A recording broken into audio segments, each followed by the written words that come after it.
여러분, 어메이징 코스모스의 두 번째 시간이 돌아왔습니다. 오늘의 주제는 바로 별자리입니다. 친구들은 별자리를 찾아본 적 있나요? 별자리에 얽힌 신화에 대해서는 알고 있나요?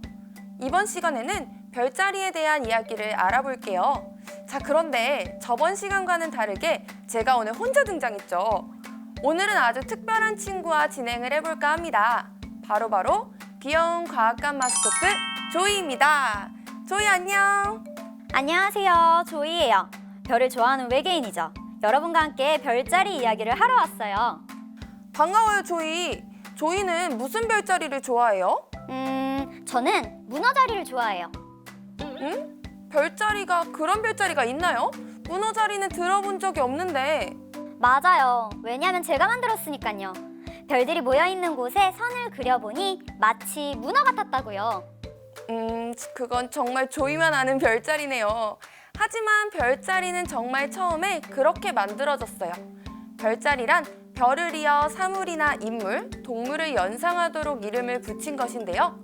별자리는 고대 바빌로니아 지역에서 과학자가 아닌 목동들에 의해 시작되었다고 합니다.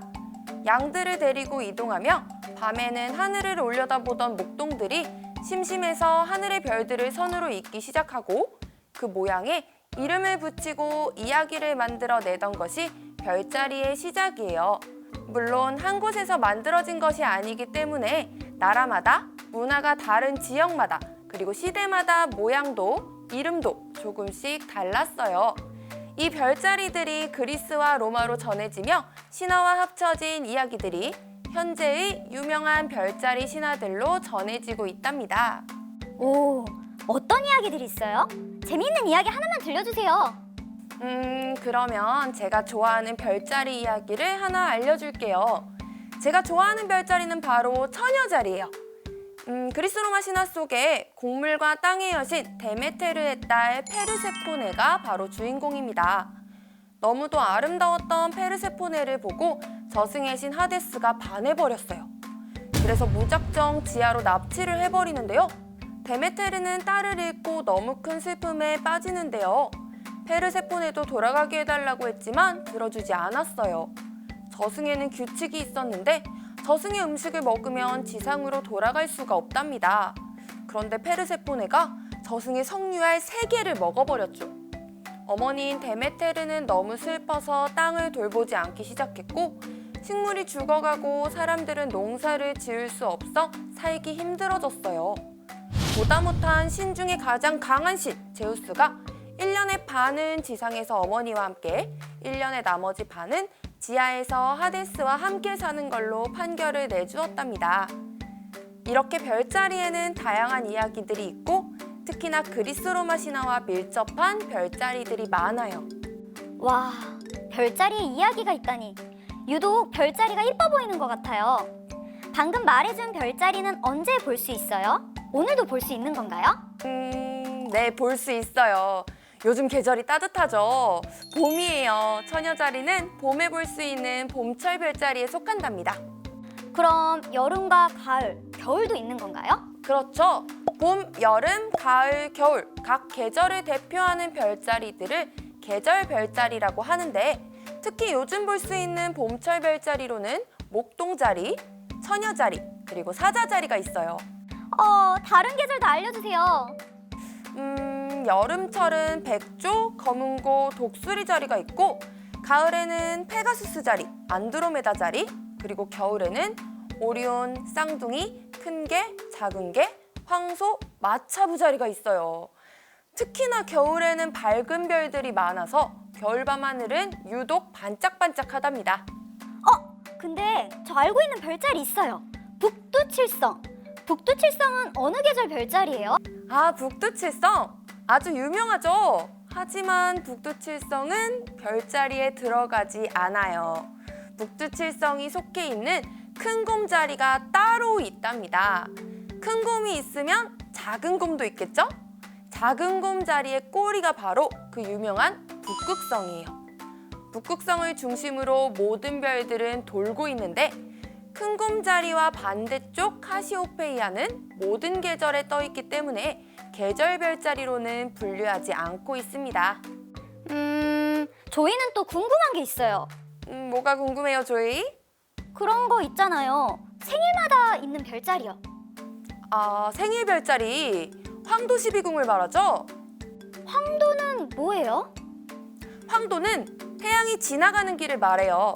하늘에서 태양이 떠서 질 때까지의 궤도예요. 그리고 이 궤도를 따라 있는 12개의 별자리를 황도 12궁이라고 부르고 여러분이 알고 있는 생일 별자리입니다. 생일 별자리로는 염소자리, 물병자리, 물고기자리, 그리고 양자리, 황소자리, 쌍둥이자리, 개자리, 사자자리, 처녀자리, 천칭자리, 전갈자리, 사수자리가 있어요. 여러분들 한번 자신의 생일 별자리를 찾아보세요.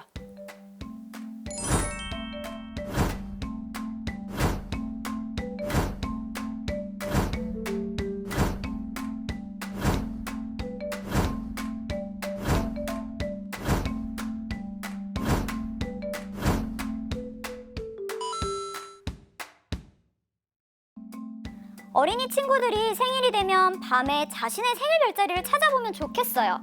아, 그런데 자신의 생일에는 밤에 생일 별자리를 볼 수 없어요. 생일 별자리는 그 별자리 앞에 태양이 위치할 때에 맞춰서 정해졌는데요. 태양이 앞에 위치한다는 건 낮에 태양과 함께 뜨고 진다는 거예요. 그러면 낮에 뜨니까 찾을 수가 없겠죠? 그럼 우리 친구들이 생일 별자리를 언제 볼 수 있는 거죠? 생일의 반대 계절에 볼 수 있어요. 봄이면 가을, 여름이면 겨울에 볼 수 있답니다. 요즘 9시쯤 하늘에는 생일 별자리 중 개자리, 사자자리, 처녀자리, 그리고 천칭자리까지 볼 수 있어요. 그런데 조금 이상한 별자리들도 있는 것 같아요. 6분의 자리? 방패자리? 맞아요. 모든 별자리들이 그리스 로마 신화와 연결이 되지는 않아요. 과거 천문학자들이 별이나 별자리에 이름을 붙이려는 시도가 활발히 있었는데요. 그때 헤벨리우스라는 천문학자가 만든 별자리 이름이 국제천문연맹에 채택되어 공식 별자리로 사용 중이랍니다. 6분의 자리, 작은 여우자리, 작은 사자자리, 방패자리, 기린자리, 살쾡이자리, 도마뱀자리 등이 있고 밝은 별 사이에 공간을 메우고자 어두운 별들로 이루어져 있기 때문에 찾기가 쉽지는 않아요. 그래서 이름을 아마 들어본 친구들이 별로 없을 거예요. 그 외에도 삼각형 자리 같은 누가 만든지 모르고 특별한 신화도 없이 전해져 오는 별자리도 있답니다. 또 재미있는 별자리들이 있는데요.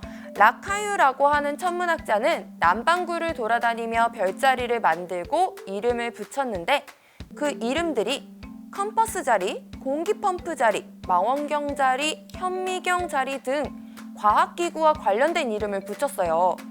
주로 어두운 별들로 이루어져 있고 남반구에 있어서 우리나라에서는 못 보긴 하지만요. 이렇게 별자리들이 아주 많은데요. 이 별자리들을 다 합하면 몇 개일까요? 저희는 알고 있어요. 몇 개예요?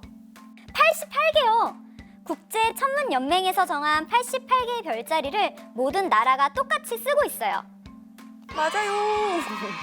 20세기 초 지역마다 별자리 이름이 다르고 그 구역이 달랐기 때문에 혼란이 생기고 소통이 잘 되지 않았어요.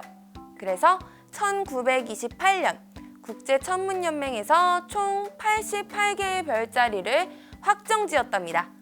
지금은 모든 나라에서 88개의 별자리를 동일하게 사용하고 있어요. 그중 절반 이상의 별자리를 우리나라가 있는 북반구에서 찾아볼 수 있답니다. 와, 저도 별자리를 찾아보고 싶어요. 오늘 하늘에 어떤 별자리가 뜨는지 알고 싶으면 별자리판을 이용해서 알아볼 수 있어요. 혹은 스텔라리움이라는 무료 프로그램을 이용하면 언제 어떤 별자리, 어떤 천체가 뜨는지도 알 수 있답니다. 별자리판이나 스텔라리움으로 오늘 뜨는 별자리를 알아보고 밖에 나가 직접 찾아도 볼래요. 직접 관측할 때는 물론 날씨가 좋아야겠지만요. 맞아요. 날씨도 중요하고 주변에 불빛이 없는 어두운 곳으로 간다면 더 많은 별들과 그 별들로 이루어진 많은 별자리를 찾아볼 수 있답니다. 너무 예쁠 것 같아요. 오늘은 우리 조이와 함께 별자리에 대해 알아봤어요. 조이 어땠어요? 유명한 별자리와 그 별자리 속 신화도 재밌었고 생일 별자리 그리고 잘 몰랐던 특이한 별자리도 알 수 있었어요. 직접 찾아보고 싶어요. 그렇죠? 우리 어린이 친구들도 날씨 맑은 날 가족과 함께 예쁜 별자리를 찾아보는 시간을 가져도 좋을 것 같습니다. 오늘 어메이징 코스모스 별자리에 대한 이야기는 여기까지입니다. 다음 시간에는 또 다른 이야기로 찾아올게요. 안녕!